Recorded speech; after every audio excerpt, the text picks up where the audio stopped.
A continuación, Quito TV.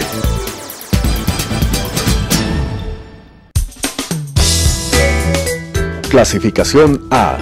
Apto para todo público.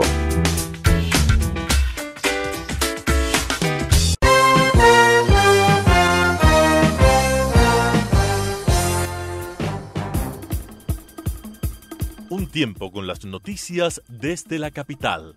Un tiempo con las noticias de la capital. Quito TV. Un tiempo de noticias en Telesucesos, Canal 29.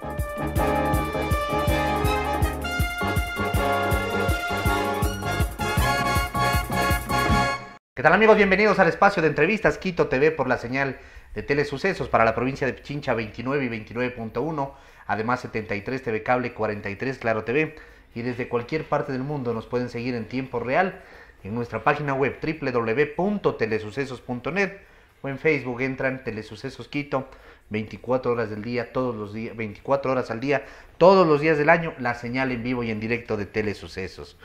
Nos acompaña como todas las semanas el doctor Simón Espinosa Cordero y tenemos el gusto hoy en nuestros estudios de tener la presencia del general Paco Moncayo Gallegos, ex alcalde de Quito en 2 periodos, asambleísta, partícipe importante de la política ecuatoriana, de la defensa nacional, y también estuvo de candidato para la alcaldía de Quito en las últimas elecciones. Era de los favoritos, pero no sabemos qué pasó. Seguramente el general ya tendrá su propia evaluación sobre el tema. Bienvenido, doctor, ¿cómo está? Yo muy bien, y en este momento estoy con mucho gusto de ver a Paco Moncayo, el gran general del ejército, el gran alcalde de Quito, y para muestra de que sigue su mente viva y su espíritu ardiente, acaba de escribir un libro que se llama Seguridad y Defensa en la Historia Ecuatoriana. 2 tomos. Muchas gracias por la dedicatoria, los voy a leer con mucho gusto, los voy a comentar en el comercio, y para mí es un gusto estar contigo, Paco. Gracias. Sí. General, gracias, bienvenido, Simón, ¿cómo muy está? Amable. Muchas gracias, muy bien, un gusto de estar con ustedes, con la audiencia del país, con los hermanos ecuatorianos que desde fuera nos están escuchando y viendo. General, quiero empezar usted como ex alcalde de Quito. Hay una nueva administración municipal, se van a cumplir 6 meses el próximo 14 de noviembre. ¿Se puede en estos 6 meses hacer una evaluación de la administración municipal cuando hemos pasado una agitación social a principios del mes de octubre, donde fue muy cuestionado además el señor alcalde, el doctor Jorge Yunda? Es difícil para un exalcalde ser juez de otro alcalde, pero por supuesto uno puede expresar algunas ideas generales. Yo parto de un principio fundamental: el pueblo eligió al señor Yunda, todos deberíamos de ayudarlo, no se deja muchas veces, pero deberíamos de ayudarlo porque es la ciudad de Quito la que está en problemas y que no alcanza a vislumbrar un horizonte mejor. Nosotros hemos observado el caso de Guayaquil, por ejemplo. Yo era jefe de zona en Guayaquil cuando colapsó el municipio. El ejército, desde la recolección de basura y el mantenimiento de los parques, nos tuvimos que poner a hacer, porque no había municipio. Llegó el señor Félix Cordero, del que se puede decir mucho como presidente, pero como alcalde, él salvó a Guayaquil. Mire, estamos hablando del 92. Cuando dejaba Bucaram claro, en Soletas, el municipio cuando de estaba Guayaquil, en Soletas de ese municipio. La continuidad. Hoy Cintia Viteri, que seguramente estará 2 periodos porque es una buena política, entonces Guayaquil se le ve progresar. No puedo decir si el modelo de ciudad sea el mejor, sí, pero hay continuidad, hay planes de largo plazo y avanzan. Quito salió Paco Moncayo el 2009, llegó el señor Barrera, dijo que nada de lo que yo había hecho servía, que yo había privatizado el municipio con la idea del socialismo del siglo XXI. Concentró todo el poder en la alcaldía central, casi quedaron de adorno las alcaldías menores, las administraciones zonales. Y a partir de entonces, Barrera, el pueblo no les religió, Rodas y ahora Yunda.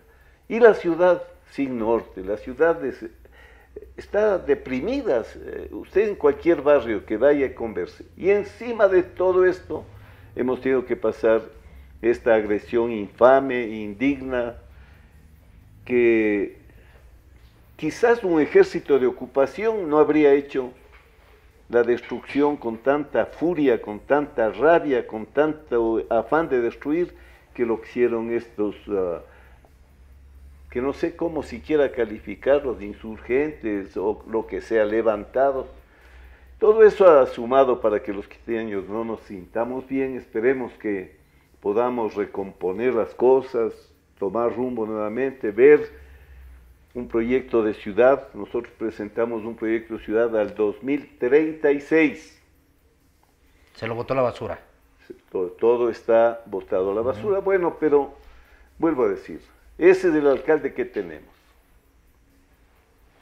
Hay que los quiteños apoyarlo para que salga adelante, porque si él se equivoca, sigue decidiendo las cosas improvisadamente, que suspende las reinas de Quito, o sea, cosas que no tienen que ver con la gestión de una ciudad tan compleja como Quito.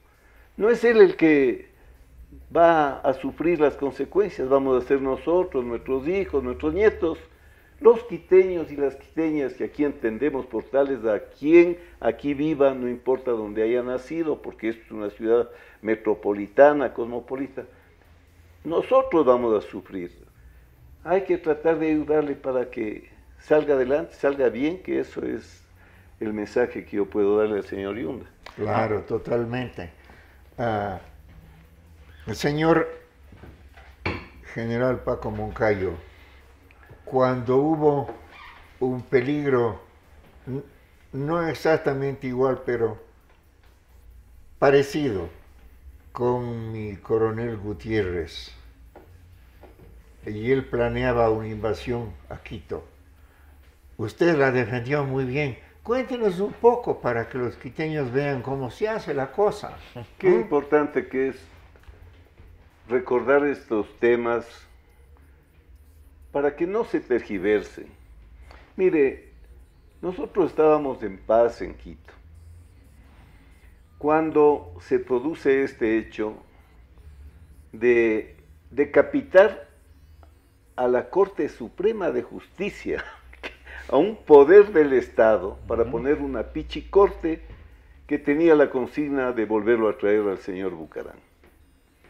Eso generó una indignación en toda la ciudad. Y nosotros teníamos, y hay todavía la ordenanza que nadie le ha hecho funcionar. Convocamos a la Asamblea de la Ciudad por pedido de los ciudadanos. Convocamos y decidimos en esa asamblea hacer una marcha por la democracia. No contra Gutiérrez, inclusive a los que siempre hay las personas que pierden la cabeza. Yo decía, esto no es para dar golpe contra nadie, esto es para defender la institucionalidad, para defender la democracia. Hicimos una marcha que ya estaba llena la plaza de San Francisco y la gente todavía estaba por la Alameda bajando. Fue la mayor demostración que ha habido bajo un solo grito: democracia sí, dictadura no. Qué pena el coronel Gutiérrez no entendió ese mensaje. Cuando estábamos en la plaza de San Francisco, nuevamente hubo gente violenta que quería ir a atacar al palacio, pero habían inclusive militares con fusiles en los techos. Entonces logré contenerles y hacerles ver que no era un conflicto violento, que habíamos salido a mandar un mensaje. Qué pena el coronel Gutiérrez hizo su propia manifestación en la Plaza Grande y estaba bailando el perrito, no entendió de lo que se trataba. Después, eso se salió de control. Y cuando venían desde varias provincias, gente que traía el gobierno, nosotros salimos a defender la ciudad. Porque el alcalde debe ser el primer responsable de las vidas, de la infraestructura, del patrimonio de su ciudad. Claro, Pues. ¿no? Y claro, no es que salió el alcalde, la ciudad entera salió a defenderse y no llegaron a Quito los grupos que venían a respaldarle. Esa fue una tragedia, creo yo, porque la falta de entender el problema hizo que, como decía Ana Velasco Ibarra, que se lanzó sobre las bayonetas. Aquí podemos decir al revés, que el señor presidente Gutiérrez se lanzó al abismo abierto por el bucaramismo cuando él cayó y también abandonó el país. Así es. No, muchas gracias, general. ¿Cómo podemos determinar, evaluar el comportamiento de las Fuerzas Armadas en esta última agitación social que se dio entre el 2 y el 13 de octubre del presente año, donde han sido cuestionados las Fuerzas Armadas, la cúpula militar incluso ha sido movida, la cúpula del Ejército y el comandante general de las Fuerzas Armadas, muy criticado el ministro de Defensa? Denos usted como militar en servicio pasivo y de una larga trayectoria, ¿cuál es su evaluación? ¿Estuvo bien el comportamiento? ¿Estuvo correcto? ¿Se podía hacer alguna otra cosa, general? A ver, en primer lugar, nosotros teníamos un sistema de seguridad nacional que funcionó muy bien en 2 conflictos internacionales, en varias marchas, en todos los años 80 cuando hubo el problema de Alfaro Uribe. Ese sistema funcionaba, no era un sistema represivo, no era como dijo el señor Correa cuando llegó y desarmó el sistema de seguridad, un sistema impuesto por los gringos, ni mucho menos. Nosotros teníamos la suficiente inteligencia para diseñar un sistema nuestro, ecuatoriano, entre civiles y militares. Bueno, acuérdense de Angostura. ¿Cómo puede ser que haya habido una base de las FARC en nuestro territorio y nadie sabía? Se destruyó la inteligencia. Y más de una vez se ha hablado de la alianza FARC-Correa. Cuando hubo el problema del 30 de septiembre, lo único que no funcionó fue el sistema de seguridad. Salió el presidente alocado a sacarse la camisa.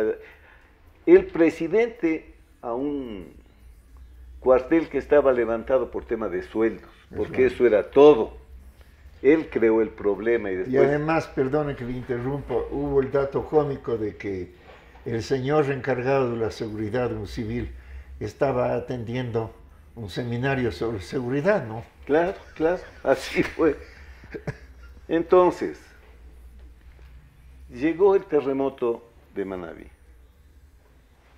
Un sálvese quien pueda, por aquí corrían unos ministros, por aquí unos subsecretarios. No querían que los militares participen. Todo lo que llevaban de las ciudades en apoyo de nuestros hermanos manavitas, el partido ponía stickers para que asome como que eran del partido de gobierno, lo que nosotros enviábamos con cariño y solidaridad a nuestros hermanos. Porque Quito fue muy solidaria, Muy ¿no? solidaria. Sí. Al último ya vieron que no podían, aceptaron que entre los militares. Sorpresa, llegó un barco chino con fusiles para el terremoto. Fusiles para el terremoto. Claro. Así. Pero de aquí nos olvidamos No sabía rapidísimo, ¿no? ¿A dónde llegó? A Manta. Llegó en un buque que Ajá. presuntamente traía apoyo a las víctimas, llegaron cajas con fusiles. O sea, lo que pasó en la semana, Ajá. la segunda semana de octubre, no es que algo que salió porque sí. ¿Para qué traían fusiles chinos en apoyo al terremoto? Después, Qué vea horror, usted, ¿no? qué horror. Qué horror. Bueno, llega el nuevo gobierno y tampoco hace nada. Entonces, el tema de los periodistas, del comercio, asesinados, sino que, como digo, en mi libro ese de historia, los ecuatorianos siempre tropezando con las mismas piedras. ¿A quién se le ocurre que si hubiese un sistema de seguridad puedan pasar periodistas al campo de batalla? Nosotros en CENEPA llevábamos a los periodistas en helicóptero, pero nosotros al sitio que podían llegar, pero no protegidos, entren pues, nomás. Protegidos. Claro, Donde no corrían peligro. no funciona. Vea lo que pasó aquí hace poco tiempo también, pero que venía pasando hace mucho tiempo en Buenos Aires. Destruyeron la ecología de esa zona, minería ilegal, gente de las disidencias de las FARC y de las FARC con fusiles y armas de gran calibre estaban en la minería ilegal. Ahora, Y estaban los narcos también. Pues, ¿no? claro, es O que sea, la vinculación, Es que es la vinculación Claro. clásica ya, ¿no? ya En clásica, América Latina y en otras partes. 2000 soldados, 1000 policías.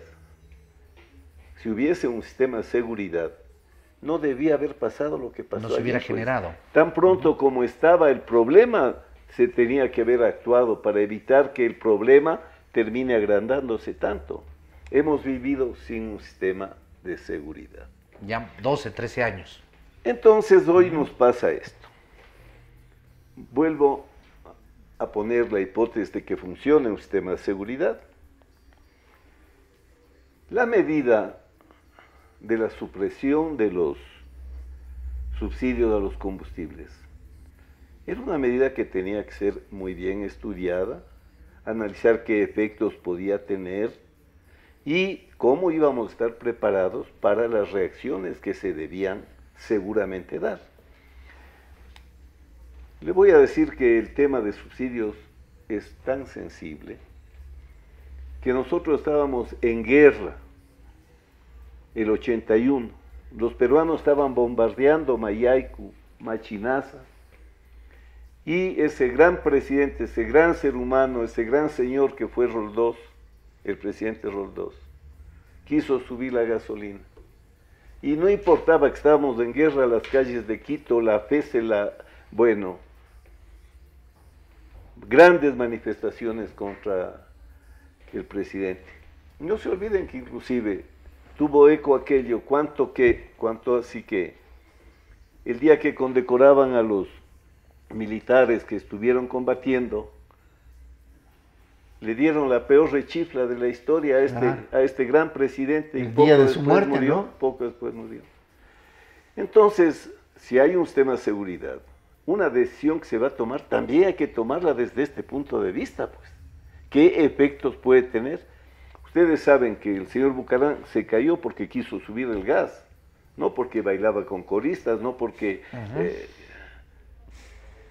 Entonces, si hay un sistema de seguridad, lo fundamental es la prevención, evitar que esas cosas pasen. El señor arquitecto Sixto Durán, en una marcha indígena, yo era comandante de ejército, convocó a los mandos y dijo, hay esto. Entonces, la respuesta fue, Quito ha sido la capital de los Carras, la segunda capital del Imperio Incásico, ha sido la capital de la Real Audiencia.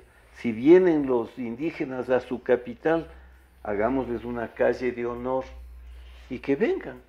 Y así llegaron al arbolito y ahí les teníamos puntos de agua, centro de puesto de socorro.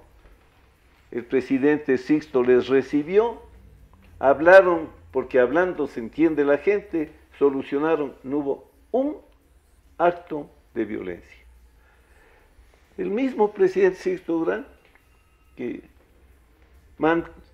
¿cómo manejó de una manera tan impecable la guerra del CENEPA? ¿Será porque era estratega, estudioso? No, había un sistema y él lo usó. Tenía el Consejo de Seguridad, hizo funcionar el comando. O sea, con un sistema de seguridad salimos de 2 conflictos internacionales y de varios conflictos internos impecables. Hoy esto nos cogió sin un sistema de seguridad. Entonces inventan la mesa chica, el gabinete de seguridad.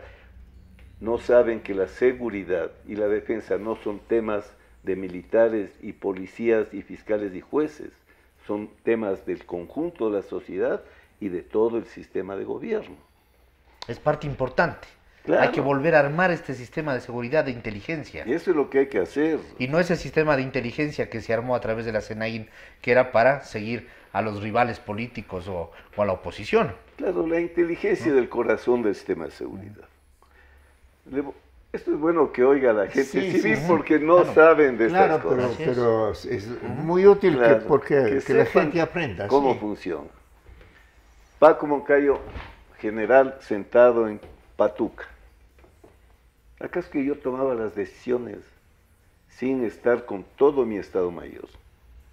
El oficial de inteligencia le dice a uno todo lo que hay que saber sobre el enemigo, sobre las condiciones del escenario, inclusive las condiciones atmosféricas. El oficial de operaciones le propone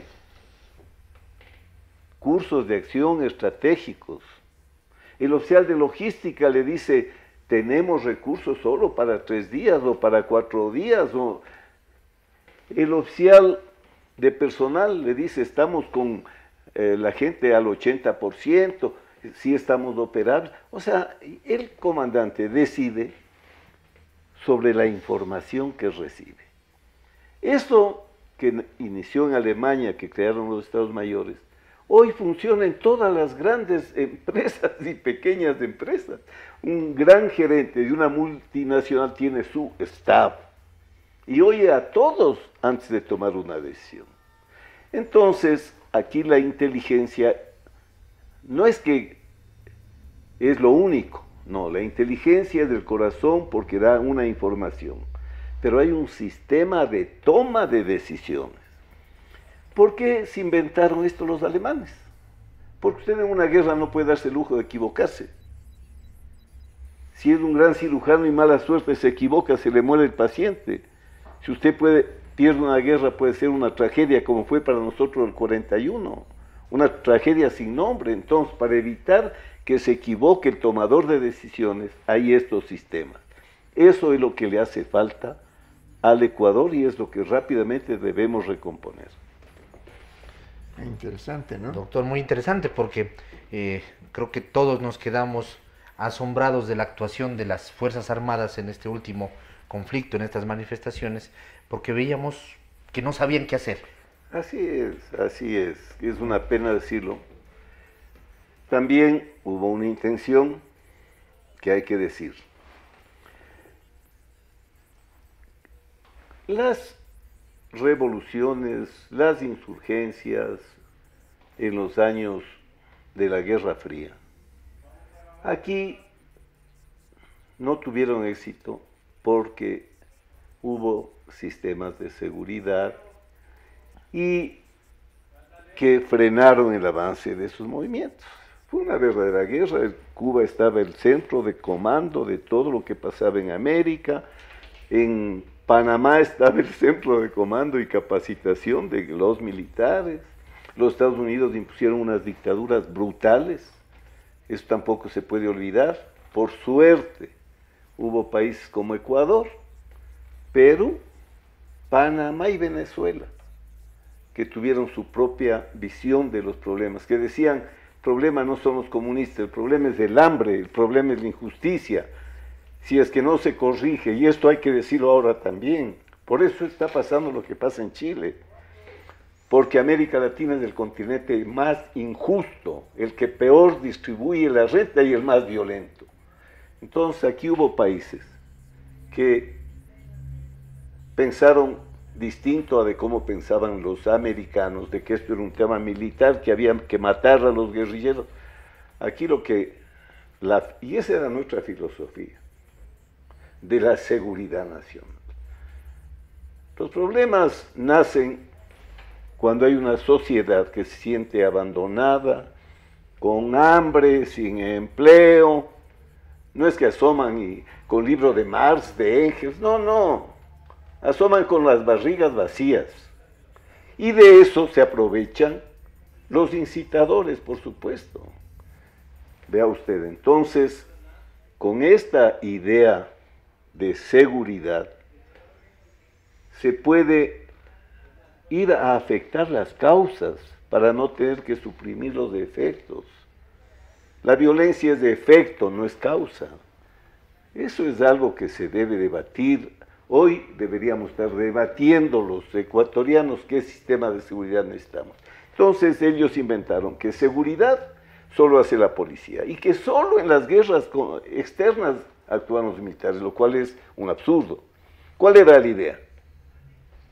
Simplemente que los militares estén metidos en los cuarteles esperando una guerra hipotética que habrá o no habrá y tomarse el país con una policía que tiene ciertas limitaciones cuando los grados de violencia ya son muy amplios. Desbordar. En cualquier país ustedes pueden ver, en Europa los militares para el terrorismo salen a los aeropuertos.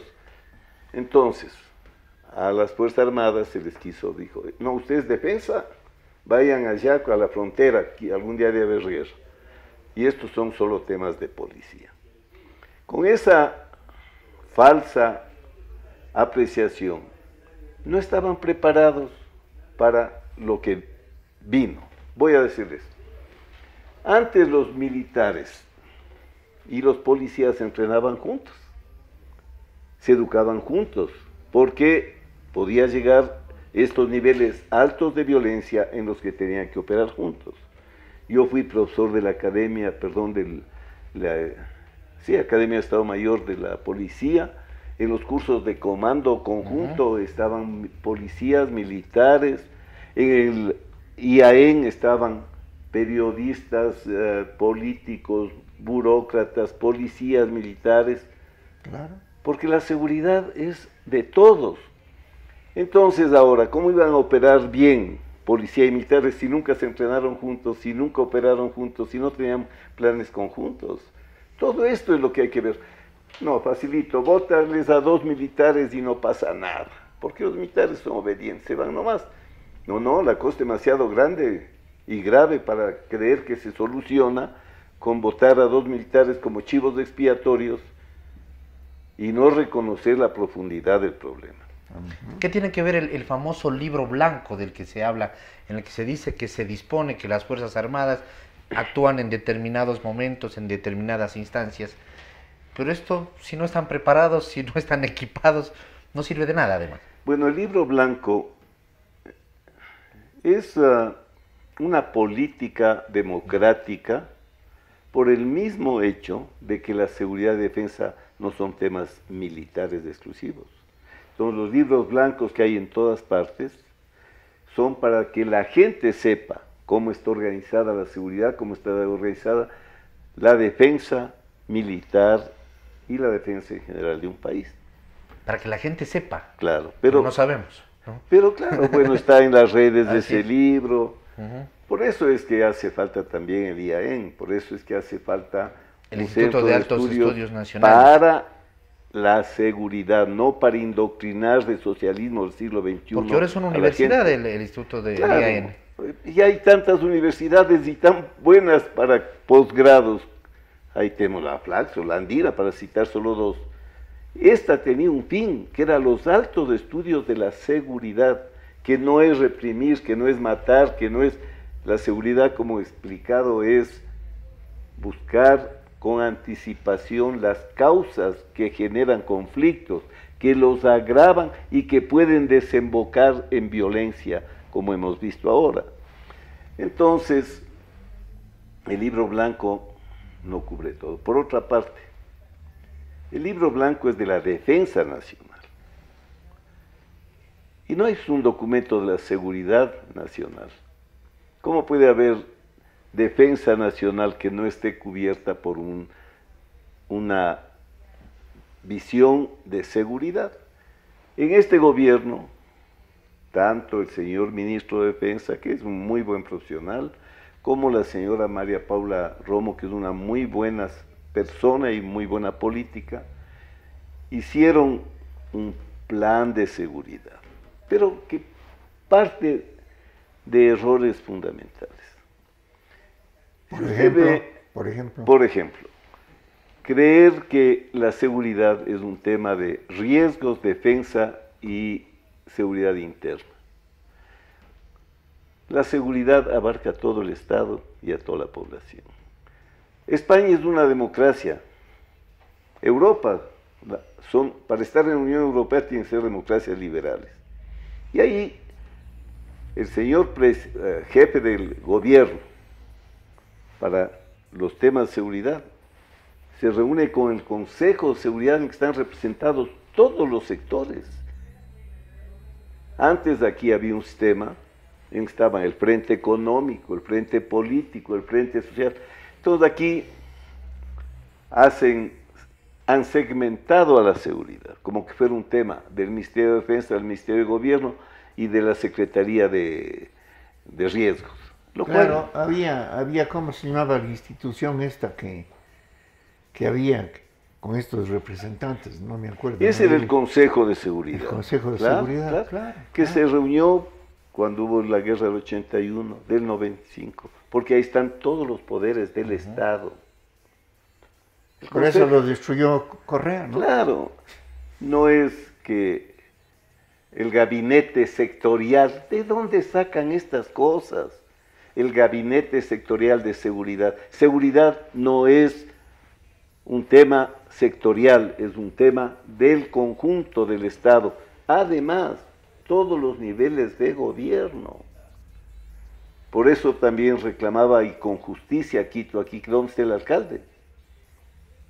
Porque no se le va a pedir al alcalde que salga a enfrentar, pero sí a proteger las instalaciones básicas.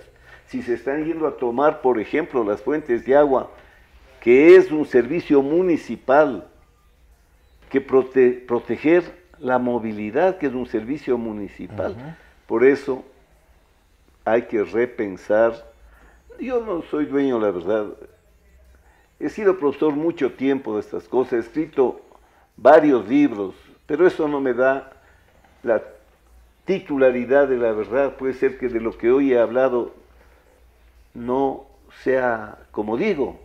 Por eso lo que yo invito es a un gran debate nacional para recomponer un sistema de seguridad, no pensado en reprimir a los indios, no pensado en reprimir a las justas razones de insatisfacción que existe en esos barrios periféricos que se sienten abandonados, en esos sectores de la sociedad que no trabajan. Quito es la ciudad con mayor desempleo y subempleo del país.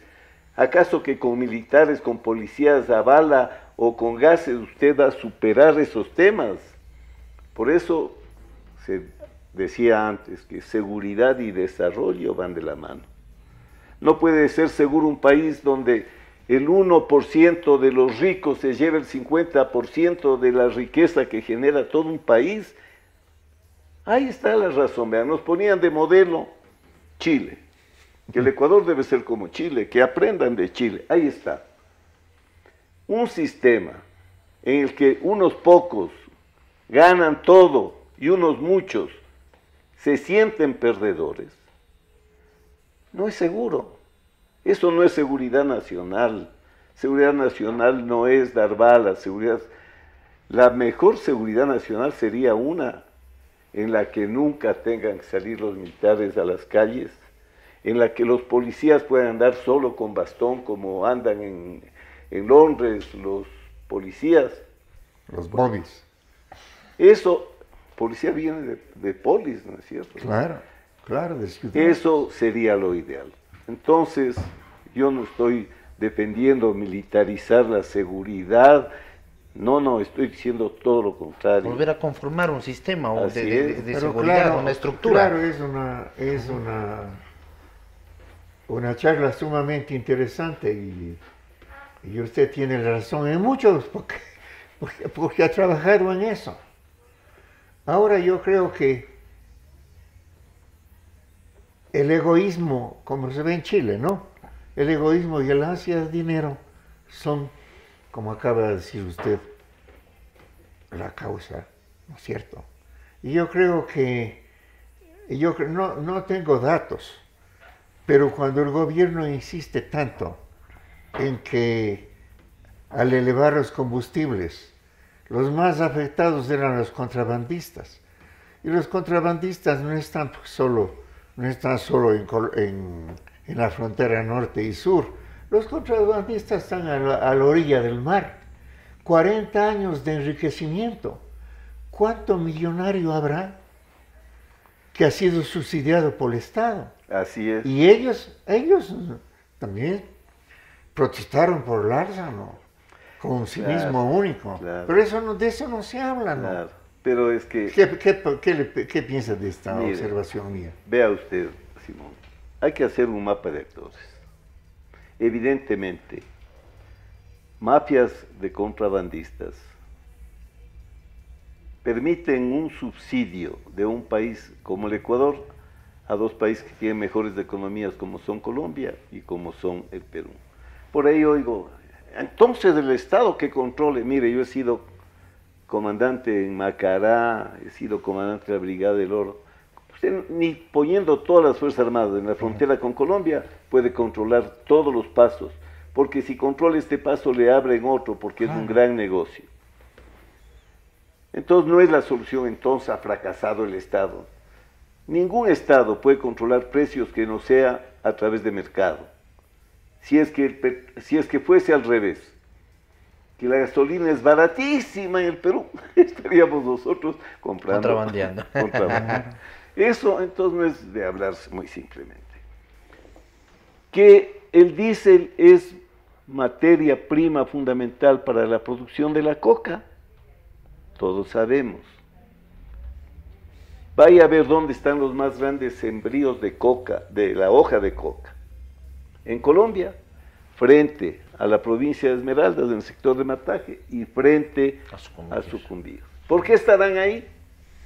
Porque tienen casi regalada la materia prima para producir la cocaína. Como dice bien Simón, barcos enormes que han dicho que hasta pertenecían a una autoridad provincial, llevan los combustibles para vender a los propios narcos y hasta a los chinos. A los barcos chinos. ¿No es cierto? Y hasta a los Pesca ilegal, para la pesca ilegal, ¿sí? O sea, subsidiando a China, ¿no? O sea, qué absurdo. Qué absurdo. Entonces, nadie puede negar que el tema de los subsidios a los combustibles es un tema que hay que resolver. Pero, si usted está escuchando que van a subir 3 puntos el IVA, y todo el mundo está cabreado usando una palabra tan popular, porque van a subir el IVA. Y de la noche a la mañana dicen, no, el IVA se queda y suben los subsidios. ¿La gente acaso que no iba a reaccionar? Esa es la función también preventiva de la planificación de seguridad. Claro. Señor presidente, esto que usted va a decidir va a tener estas consecuencias. No esperar a que pasen las cosas para que la inteligencia diga, están quemando la Contraloría. La inteligencia es prevenir, no informar que están pasando cosas. Correcto. General, háblenos un poco sobre este libro Seguridad y Defensa en la Historia Ecuatoriana de Paco Moncayo, que se presentó el pasado 26 de septiembre en la Casa de la Cultura Ecuatoriana Benjamín Carrión. 75 años de la Casa de la Cultura Ecuatoriana, Seguridad y Defensa en la Historia Ecuatoriana, 2 tomos, ¿no? Ahí están. Tomo 1, tomo 2, estamos viendo, correcto. Háblenos un poco sobre el contenido de este libro, Seguridad y Defensa en la Historia Ecuatoriana, general. Bueno, los libros, y aquí tenemos un gran escritor, tienen biografía. No es que uno se sentó un día y se puso a escribir.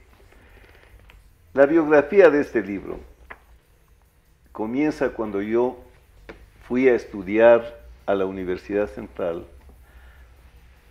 para obtener mi doctorado en Ciencias Internacionales.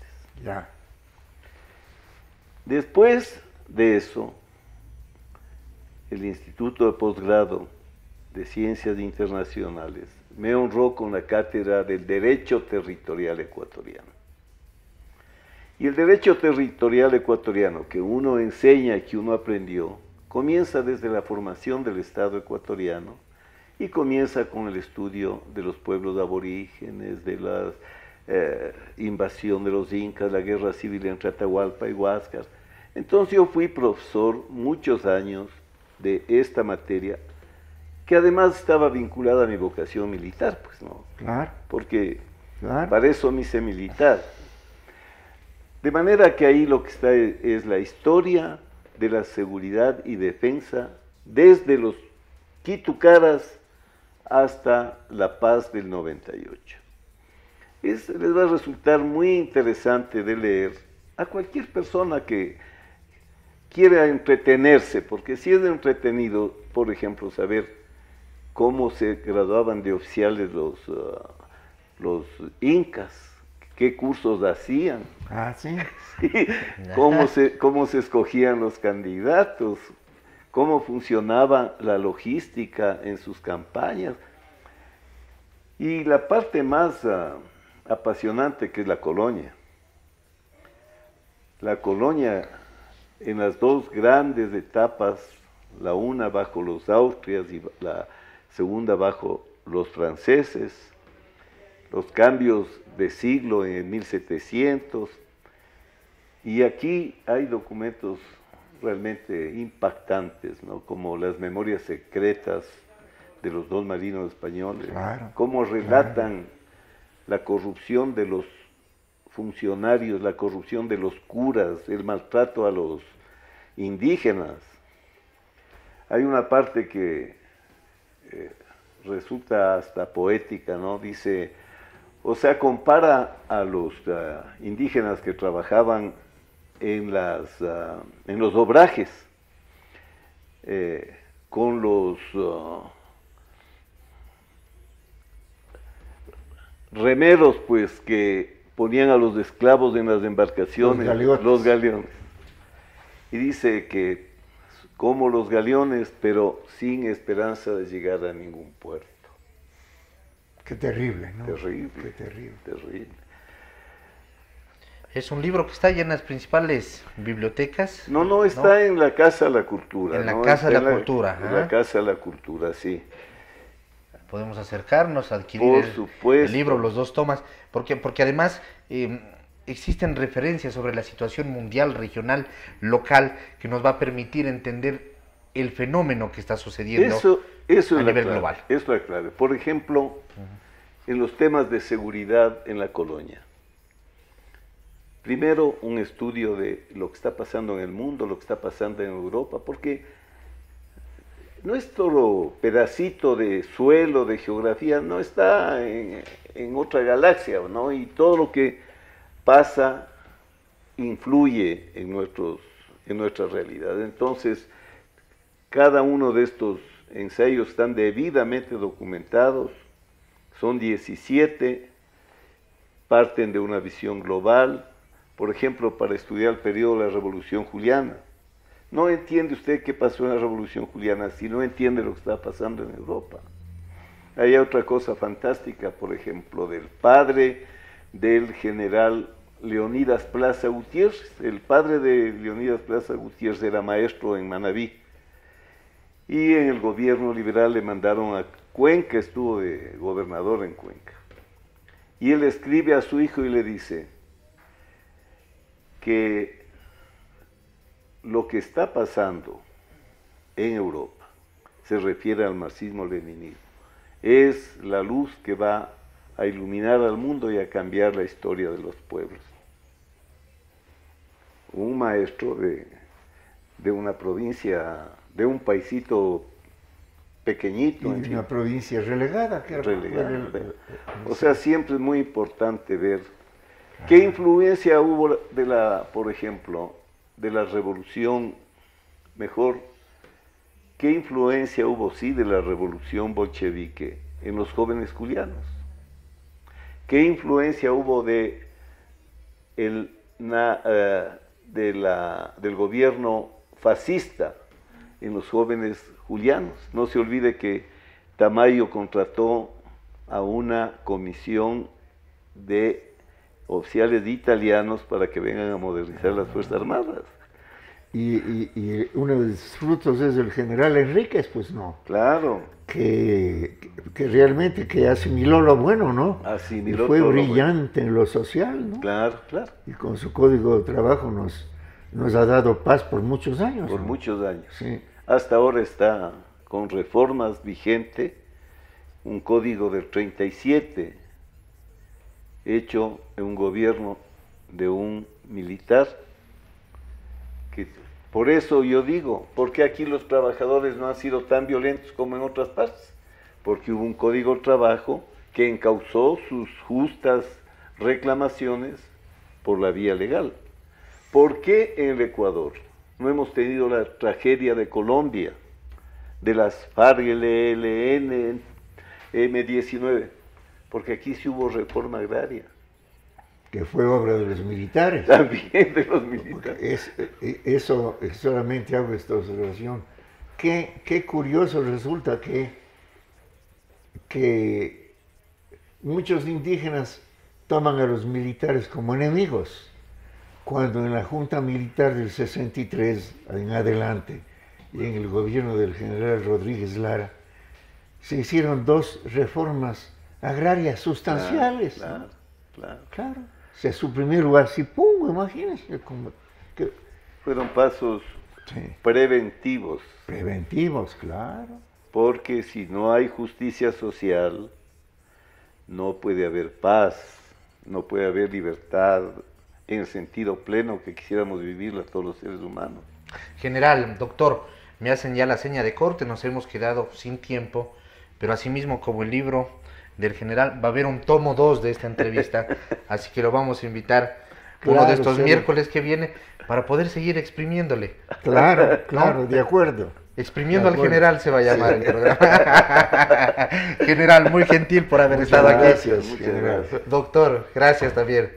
Amigos, el general Paco Moncayo Gallegos, hemos estado hablando sobre los temas de seguridad nacional, de esta estructura que se descompuso, de esta aplanadora de los últimos 13 años, donde se acabaron con muchas estructuras del Estado, estructuras esenciales, y que las consecuencias, el chuchaqui de esta estructura que se desbarató, la estamos viviendo en estos días y se marcó con mayor intensidad el pasado mes de octubre en este movimiento, en este levantamiento indígena, además aprovechado por muchos movimientos seguramente insurgentes. Hemos hablado sobre el libro Seguridad y Defensa en la Historia Ecuatoriana, 2 tomos, está en la Casa de la Cultura Ecuatoriana. Hay que acercarse y comprar este libro muy importante, escrito, uno de los libros que ha escrito el general Paco Moncayo. Y hemos hablado algo también de estos 6 meses de la alcaldía de Quito al mando del doctor Jorge Yunda Machado. Hizo hincapié el general en que a todos nos interesa, y así es, que la ciudad salga adelante. No podemos poner el pie, tenemos que apoyar y que el alcalde se deje ayudar. Eso es prácticamente lo que dijo el general. Amigos, hasta la próxima, que pasen bien, felicidades.